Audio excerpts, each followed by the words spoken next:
नमस्कार बच्चों, स्वागत है आपका इस वीडियो में जिसमें हम अध्याय 16 धृतराष्ट्र जी की चिंता की बात करेंगे। अब चिंता तो उन्होंने खुद ही पाली थी। तो जब द्रौपदी जी को साथ लेकर पांडव वन की ओर जाने लगे थे तो धृतराष्ट्र जी ने विदुर जी से कहा कि मैं देख नहीं सकता, तुम ही बताओ कि पांडु के बेटे और द्रौपदी कैसे जा रहे हैं। विदुर जी धृतराष्ट्र जी को बताते हैं कि युधिष्ठिर जी अपने चेहरे को ढककर जा रहे हैं, भीम जी अपनी दोनों भुजाओं को देखते हुए, अर्जुन जी हाथ में बालू लेकर बिखेरते हुए मतलब रेत, नकुल जी और सहदेव जी सारे शरीर में धूल लगाए हुए युधिष्ठिर जी के पीछे पीछे जा रहे हैं। द्रौपदी जी के बिखरे हुए बालों ने उनका मुख ढक लिया है और वह आंसू बहाती हुई चली जा रही हैं। यह सुनकर धृतराष्ट्र जी की चिंता और बढ़ गई। विदुर जी बार बार धृतराष्ट्र जी से आग्रह करते थे कि वे पांडवों के साथ संधि कर लें। इस बार भी विदुर जी ने वही बात छेड़ी तो धृतराष्ट्र जी झुंझलाकर बोले चिढ़कर कि मुझे आपकी सलाह की ज़रूरत नहीं है, अगर आप चाहो तो पांडवों के साथ जा सकते हैं। इतना कहकर वे अंतःपुर में चले गए। ठीक है, इतना कहकर वे अंतःपुर में चले गए। विदुर तुरंत रथ पर बैठे और पांडवों के पास चले गए। विदुर जी के चले जाने से धृतराष्ट्र जी और भी चिंतित हो गए। उन्हें लगा कि विदुर को भगाकर मैंने बड़ी भूल की है। यह सोचकर धृतराष्ट्र जी संजय जी से बोले कि मैंने अपने प्रिय विदुर को भला बुरा कह दिया है, इससे वह वन में चले गए हैं, तुम जाओ और किसी तरह समझाकर उन्हें मेरे पास वापस ले आओ।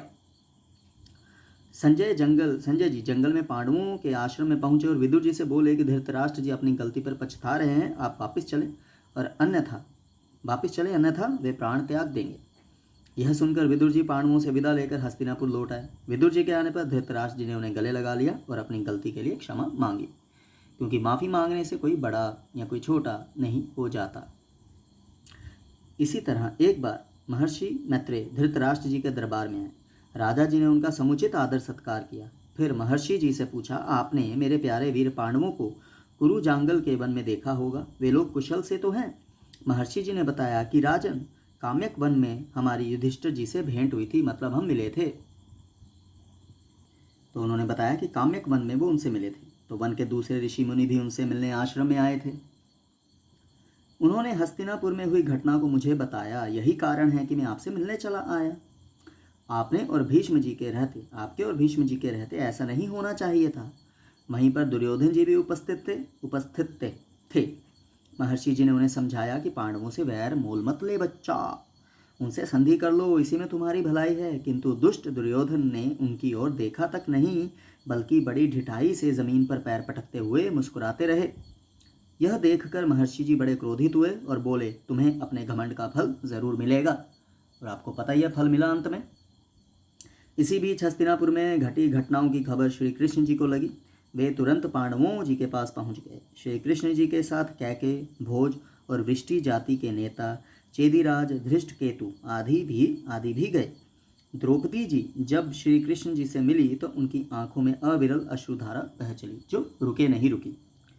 वह बोली, इस तरह अपमानित होने के बाद मेरा जीवन ही बेकार है, मेरा कोई नहीं रहा, आप भी मेरे नहीं रहे। करुण स्वर में विलाप करती हुई द्रौपदी जी को श्री कृष्ण जी ने समझाया और बोले, क्योंकि वो बहन मानते थे उनको, बहन द्रौपदी, जिन्होंने तुम्हारा अपमान किया है उन सबकी मौत युद्ध के मैदान में होगी। तुम शोक मत करो, दुख मत करो। मैं तुम्हें वचन देता हूँ कि पांडवों की हर प्रकार से सहायता करूँगा। और वो वायदा निभाया भी उन्होंने। इसके बाद श्री कृष्ण जी पांडवों जी से विदा हुए। साथ ही अर्जुन जी की पत्नी सुभद्रा और उनके पुत्र अभिमन्यु को भी द्वारिकापुरी लेते गए।